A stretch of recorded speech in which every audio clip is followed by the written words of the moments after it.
The air was thick with smoke and dust. The market of Torvek 7 buzzed with strange sounds, alien languages, and the sharp smell of metal and sweat. Humans were rare here. Ethan was one of the few who dared to walk these streets alone. He was a mechanic just looking for scrap, maybe some clean food packs and a safe route back to his ship. But that day something strange happened. As he passed by a broken stall, where rusted parts lay in piles and no one seemed to be watching, he felt a small tug on his coat. He turned, expecting a thief.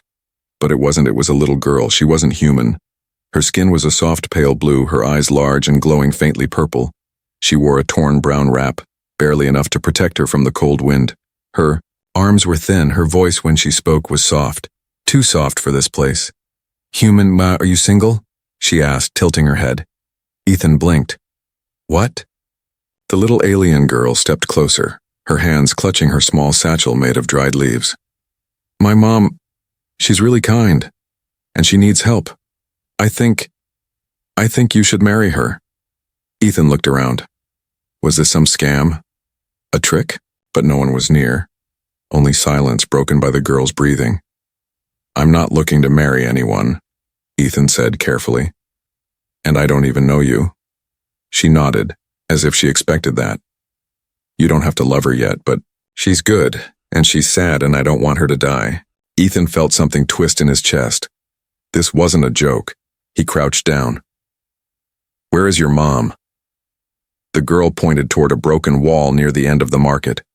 Behind it, in the shadows, Ethan saw her, a woman, tall and slim, sitting with her back against the cracked stone. Her eyes were closed, her arms around her knees. She looked weak. Her long black hair covered her face. "She doesn't know I came to find you," the girl whispered. "She told me not to beg anymore, but I saw you. You're human. You help people, right?" Ethan didn't answer right away. He stood, took a deep breath, and followed the child. The woman opened her eyes as they approached. She tried to stand but almost fell. Ethan moved forward, offering a hand, but she pushed it away with quiet dignity. "I didn't ask for this," she said. Her voice was soft but proud. "Your daughter did," Ethan replied. "She says you're kind." The woman looked at her child, who had now sat beside her, gently touching her mother's hand. The child smiled. "I told him you wouldn't like it, but I had to try." The woman's name was Sarai. She didn't offer much more. Just that, they were outsiders. Her mate was gone, killed in the war. Her family abandoned her because she refused to become someone else's property. And now she and her daughter lived on scraps, sleeping under stone and metal. "I don't need saving," Sarai said, looking away. "I just need to keep her safe." "And what if you collapse tomorrow?" Ethan asked. "What happens to her then?" Silence. The little girl leaned against her mother's shoulder. "He's not like the others. He didn't shout. He didn't throw stones." Ethan opened his satchel and handed them a wrapped food pack. "Eat," he said. "I don't want anything in return. Just eat." Sarai hesitated. Then slowly, she opened the pack and gave it to her daughter first. Only after the child had eaten half did she take a bite herself. Ethan watched. He had seen aliens before, fought some, fixed ships for others, but never had he seen a child so brave. And a mother trying so hard not to show her pain. As he turned to leave, the child ran after him. "Wait," he stopped. "Don't go too far," she said. "If something happens, I want to find you again." "Why me?" Ethan asked. The girl pointed to his chest. "You have a warm heart. I can feel it. You'll come back, won't you?" Ethan didn't answer. But he didn't walk away either. Ethan returned the next day. He told himself he was only there to drop off more food. But deep inside, something had already changed. He couldn't forget the little girl's words, or the tired eyes of her mother. Sarai eyes that held pain, pride, and a quiet strength that refused to break. The market was louder that morning. Alien traders barked prices, machines screeched, and smoke from cooking stalls filled the air. Ethan walked through the noise like it didn't touch him. He had one purpose, to check if they were still alive. He found them in the same place, behind the broken wall. But something was different. The girl was alone. She sat quietly, arms wrapped around her knees, rocking back and forth. Her satchel was torn. Her cheeks looked dirtier than yesterday. When she saw Ethan, she stood quickly and wiped her face like she didn't want him to know she had been crying. "She's gone," the girl whispered. Ethan's heart skipped. "Gone where?" "She went to the old tunnel. There's an illegal clinic there. Someone told her she could trade blood for medicine." "Blood?" Ethan asked, alarmed. The girl nodded. "She's been coughing. Bad. She didn't want me to. Sissy." Without a second thought, Ethan turned and ran. The tunnels under the city were dark, wet, and dangerous. Ethan had been there once before, helping a wounded cargo hauler. It wasn't a place for a sick woman with no protection. He found Sarai inside, lying weakly on a cold metal bench. One of the alien medics, a gray-skinned being with red eyes, looked up. "She gave blood, yes, good blood, rare genes. We gave her a stim shot." "She can barely stand," Ethan snapped. She knew the risk. Ethan stepped forward and lifted Sarai into his arms. She didn't protest this time. She was too tired. Her head rested against his chest. "You shouldn't have come," she whispered, her voice faint. "I told your daughter I wouldn't go far," Ethan replied. Back behind the market wall, the little girl cried when she saw them. Not out of fear, but out of relief. Ethan placed Sarai down carefully. He gave her water and wrapped a thick cloth around her shoulders. "You don't owe us this," Sarai said once more. "I know," Ethan replied, "but I also know what it feels like to be left behind." Sarai's eyes met his, curious. "You were left too," he nodded. "Earth's not perfect. I lost people too. War takes more than lives. It takes hope." They sat in silence. The child leaned against Ethan this time, resting her small hand on his arm. "She talks about you," Sarai said quietly. "After only one day, she smiles because of you. I haven't seen her smile like that since her father died." Ethan looked down at the child. She had fallen asleep, clutching his coat like it was the only safe thing in the world. "I don't think she's asking me to marry you," he said gently. "I think she's asking me to stay." Sarai didn't answer, but a single tear rolled down her cheek, and for the first time she didn't hide it. Later that night, Ethan brought a heating blanket, clean bandages, and a sealed food pouch.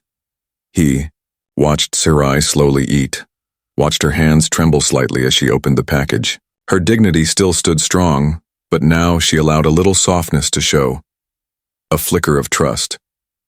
"She thinks you're a hero," Sarai said, breaking the silence. "I'm just a mechanic." "That's all her father was," she replied. "He fixed broken things, machines, ships, and sometimes hearts." Ethan looked at her in surprise. She turned away. "She chose you. I didn't. But I'm not angry. I just don't want her to hope too much." "She's not the only one who hopes," Ethan said, his voice low. Sarai looked at him, really looked this time. Not with fear, not with pride, but with something new, a quiet wondering. That night, Ethan didn't return to his rented pod. He sat by the wall, watching the stars peek through the smoke above the market roofs. The child slept curled between them. Sarai, wrapped in the heating blanket, leaned slightly against the wall. Her eyes finally closed without fear. Ethan kept watch. Not because he had to, but because he wanted to. Ethan woke before the sun. The alien market was still quiet. No shouting, no machines. Just the soft sound of wind pushing dust through broken walls. He stretched his arms, careful not to wake the small child sleeping beside him. Her head rested on his coat, her hand still held onto his sleeve. She looked peaceful, safe for the first time since he met her. But Sarai was already awake. She stood a few feet away, watching the sky turn pale orange. Her black hair moved gently in the breeze. She didn't say anything, she didn't have to. Ethan walked over quietly.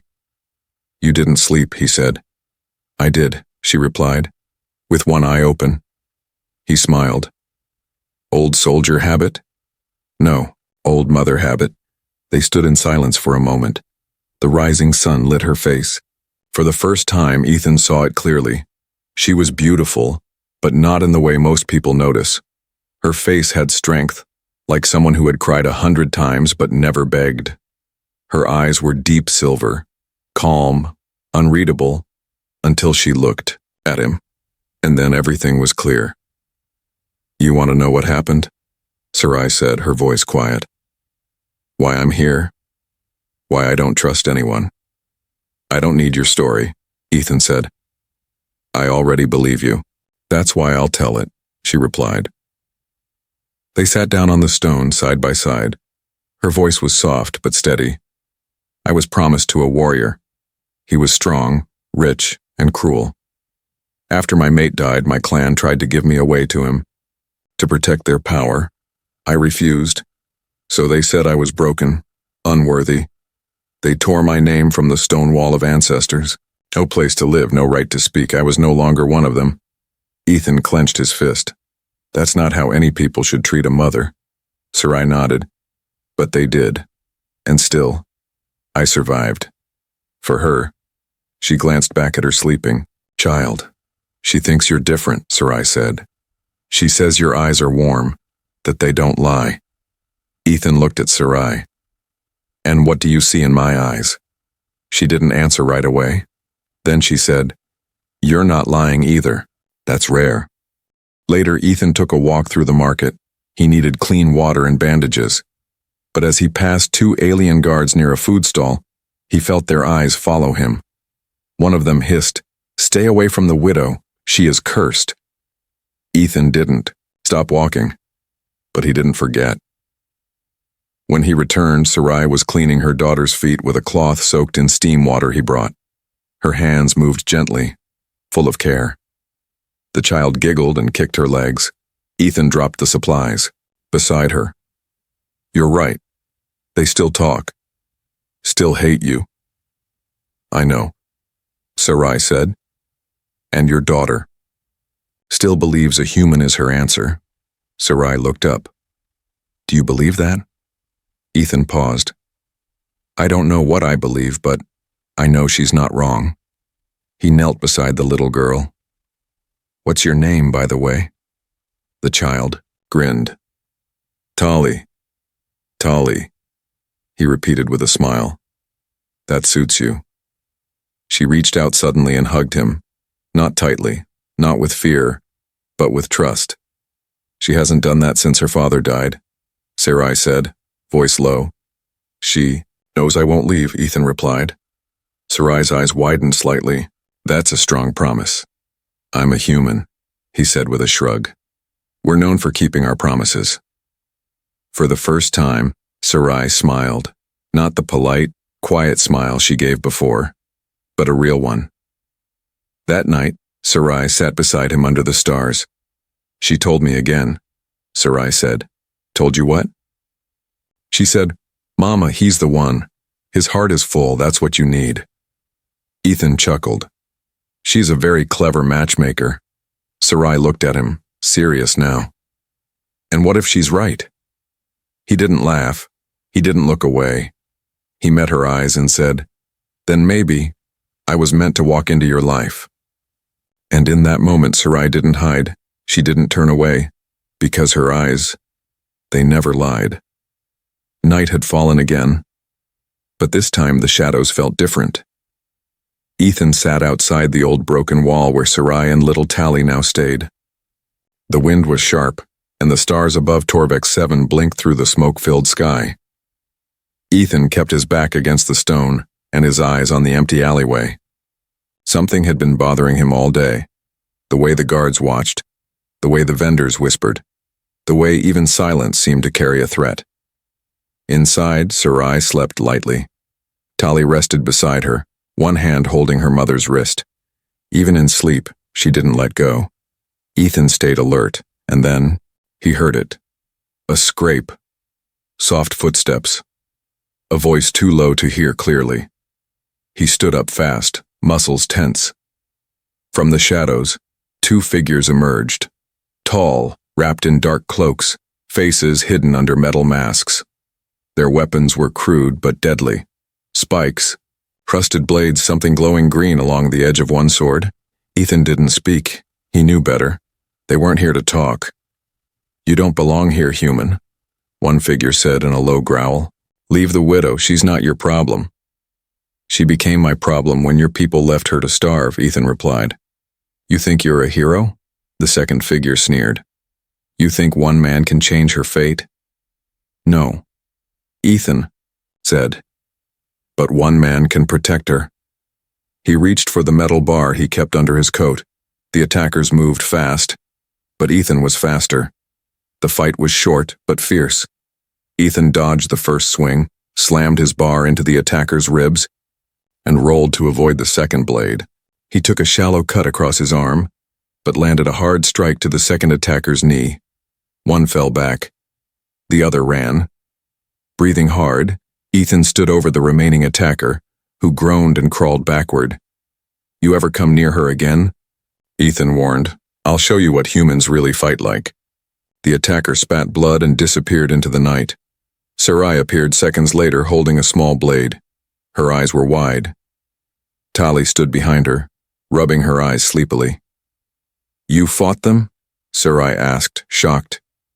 Ethan nodded, wiping blood from his arm. "They wanted me to leave you." "You should have," she whispered. "They won't stop. Neither will I," he said calmly. She stared at him, like she didn't understand why anyone would risk pain for her. "They think you're cursed," he added. "I know. They think I'm a fool for caring. I know that too." "Then, let them talk." Sarai blinked, then slowly walked toward him. She touched the cut on his arm with gentle fingers. Her voice was almost a whisper. "You bleed for us." Ethan smiled weakly. "I've bled for less." Later, Ethan sat with his back against the wall again. Tali curled up in his lap this time, not afraid. Sarai sat beside him, her eyes fixed, on the street. She didn't speak for a long time. Then softly she said, "They want to erase me." "They can't," he replied. "They already took my clan, my home, my name. You still have your daughter." Sarai nodded slowly. "And now," Ethan added, "you have me." She looked at him, truly looked. Not with fear, not with suspicion, but with quiet disbelief, like no one had ever said those words to her before, and meant them. A few minutes later, she pulled something from her pouch, a small carved stone. Smooth, shaped like a crescent moon, she placed it in Ethan's hand. "What's this?" he asked. "It's part of my house mark," Sarai whispered. "The last piece I kept. I can't carry the whole past, but I can give you this." Ethan stared at the stone. It was warm and heavy with meaning. "You sure?" he asked.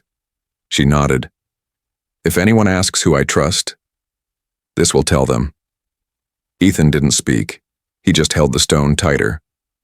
Above them, the stars shifted, and a faint wind moved across the quiet world of Torvex 7. The shadows were still there, but now, they weren't alone. 2 days passed. The wounds on Ethan's arm had started to heal, but the questions in his mind grew deeper. Why were they so afraid of Sarai? Why did they keep calling her cursed? And why did the mention of a human near her cause so much anger? The answer came sooner than expected. That morning, 3 armored aliens arrived in the market. They wore silver breastplates with the crest of the Council of Bloodline Laws, one of the oldest ruling systems on Torvex 7. Their faces were covered, their boots heavy and the silence around them louder than any shout. Everyone backed away, except Ethan, and the girl who ran to hide behind him. "Human," one of the councilmen said, voice sharp and cold. "You have interfered in sacred lineage matters." Ethan frowned. "I saved a starving child and a dying mother. That's not interference. That's humanity. You were chosen by the child. That makes this a case of bond initiation under Code 9.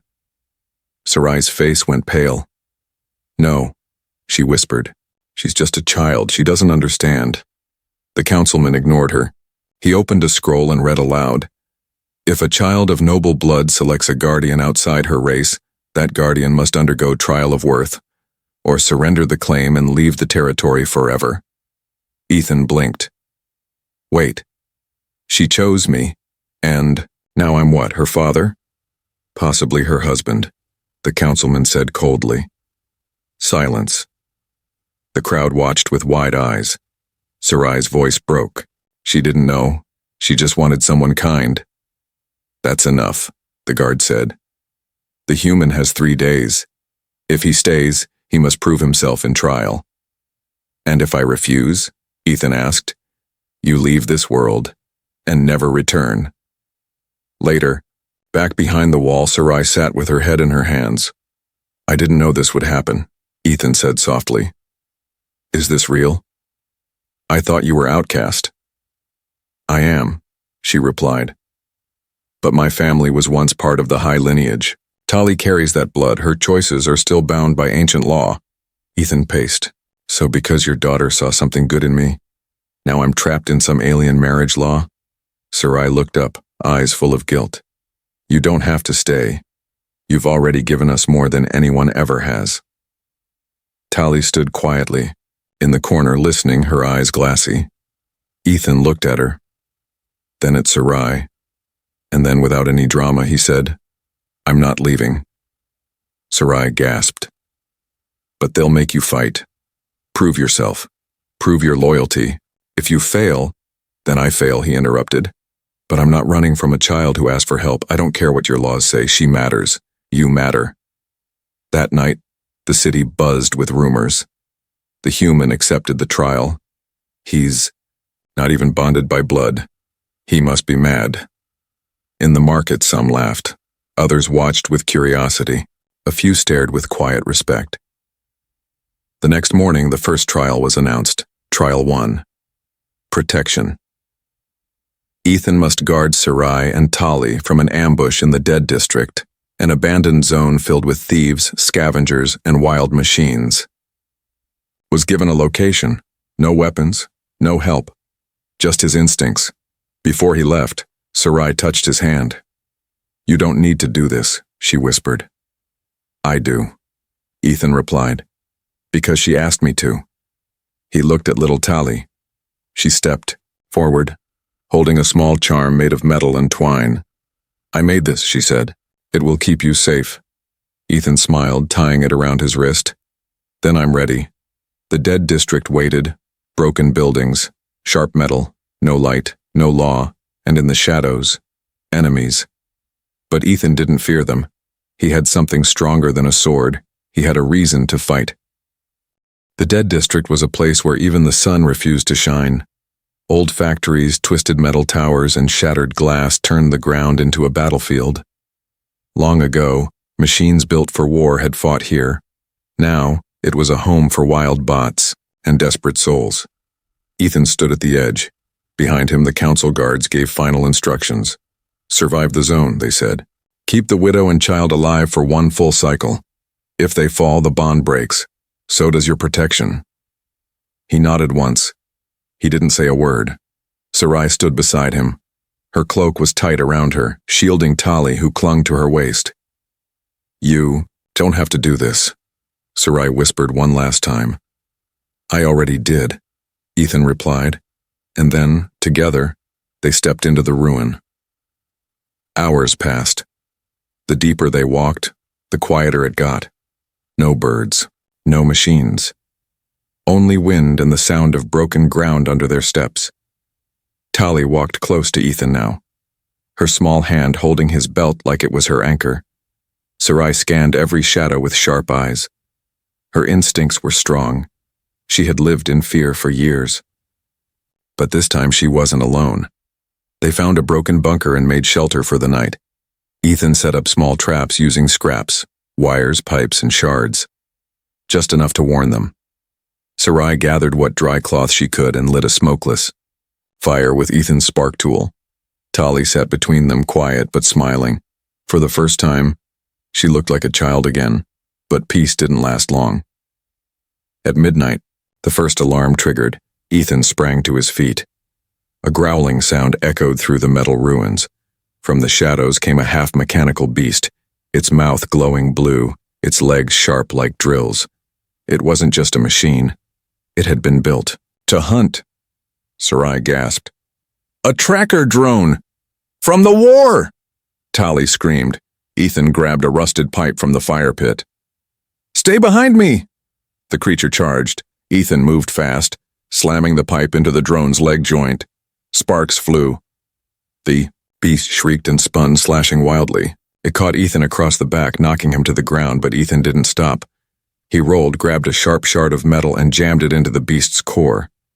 The drone jerked, then collapsed, twitching, smoking. Ethan stood, breathing, hard, bleeding again. Sarai rushed to him. "You're hurt." He smiled. "Just scratched." Tali hugged his leg, crying. "You didn't leave us." "Never," he said.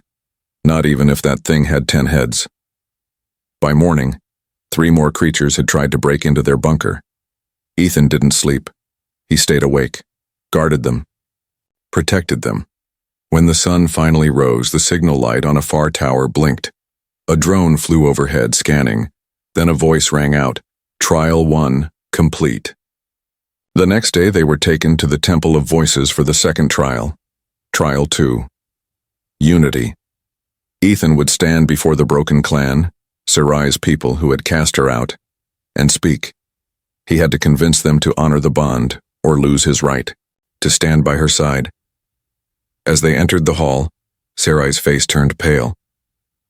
The clan sat in silence, stone-faced elders who once called her daughter. Now they only called her Shame. The speaker rose. "State your purpose, human." Ethan looked at them calmly. "I didn't come here to beg. I didn't come to fix your laws. I came because a child asked me to protect her mother. And because I saw in that mother something you all lost. Honor." Murmurs. 1. Elder stood. "You are not of our blood." "No," Ethan said. "But I bled for her. I fought for her. And I'd die for her." He turned to Sarai. "She's not a curse. She's the only brave soul left among you." Sarai's eyes widened. Her lips parted, but no words came. For a moment the hall was still. Then the eldest elder bowed her head slightly. Unity recognized. That night, under the twin moons, Sarai walked beside Ethan. "You spoke like I was a queen," she said softly. "You are," he replied. She stopped walking. He turned to her. "You're not just surviving anymore," he said. "You're leading. Your daughter believed in me, but I believed in you." Sarai stepped closer. She placed her hand over his chest. "You've passed 2 trials, human," she whispered. "But the third?" Ethan raised an eyebrow. "What's the third?" She smiled gently. "The one no one can force. My choice." And for the first time, Sarai leaned in and rested her forehead against his. The final trial was over, but the most important decision still remained. It wasn't written in any law. It didn't require a council's stamp or a test of strength. It came from Sarai's heart, and in a quiet corner of the garden temple, just before dawn, she finally gave her answer. "You don't have to say anything," Ethan said softly, standing under the blue-leaf tree. Sarai stepped forward, her long, dark cloak fluttering in the morning breeze. She had changed in these past days, not just in body, but in spirit. The fear in her eyes was gone. The shame had melted. She now walked like someone with something worth protecting, someone with hope. "I do need to say something," Sarai whispered. "You came into our lives like a storm. At first I feared it. But now, I see you were the rain we needed." Ethan smiled. "I've been called a lot of things. Never rain." Sarai stepped closer. "You brought life to my child. You stood in front of blades, laws, and even my past. And not once did you ask for anything." He said nothing. He didn't need to. Sarai reached into her satchel and pulled out a small silver ring, not from her people, but from his. I found it in a scrap pile, she said. I cleaned it, polished it, saved it, in case. Ethan's eyes softened. She placed it in his hand. Take this if you still want to stay. Not just for her, but for me. Tally peeked from behind a tree, watching. She clutched her charm necklace, the one she made for Ethan. Her wide purple eyes sparkled when she saw him nod. I'm not going anywhere, Ethan said. Sarai smiled, a real, full smile. The kind that turned silence into music. Then, for the first time in her life, she chose someone freely. She placed her hand in his. No more trials, no more fear, only trust. That afternoon, the temple bells rang. The market, once cold and cruel to Sarai and Tali, now buzzed with whispers of surprise and disbelief. The human passed every trial. She chose him herself. By law and heart, they are one. But Sarai didn't care what they said anymore, and neither did Ethan. They stood before the clan, not as beggars, not as strangers, but as family. Even the elders bowed. Even the guards stepped aside. Tali walked between them, holding both their hands. She smiled up at Ethan. I told you my mom was kind. He laughed. And I told you I wasn't looking for a wife. Sarai raised an eyebrow. Regret it already? Ethan grinned. Not a chance. As night fell, they returned to the broken wall behind the market. But it didn't feel broken anymore. It felt like home. Ethan had already started clearing the space. He used scrap metal and old tools to shape a door. He fixed the roof with solar mesh, and Tali helped him plant a little garden on the edge, tiny blue flowers that glowed under moonlight. Will we always stay here? Tali asked. Ethan looked at Sarai. She looked back at him. For now, he said, this is where we belong. Later, as they sat near the fire, Sarai leaned against Ethan's shoulder. Tali slept between them, warm, safe, and dreaming. Did you ever imagine this? Sarai asked. A blue-skinned healer, a silver-eyed daughter, and an angry robot dog attacking me in a junk zone. No, she laughed softly. But, Ethan added, looking at her, I did imagine one day I'd find something worth fighting for. And did you? She whispered. He nodded. I found you. Above them, the twin moons of Torvek 7 glowed bright and full, and in the arms of a once-forgotten widow and her brave little girl, a human who came to this world alone, was no longer alone. They weren't just survivors anymore, they were family.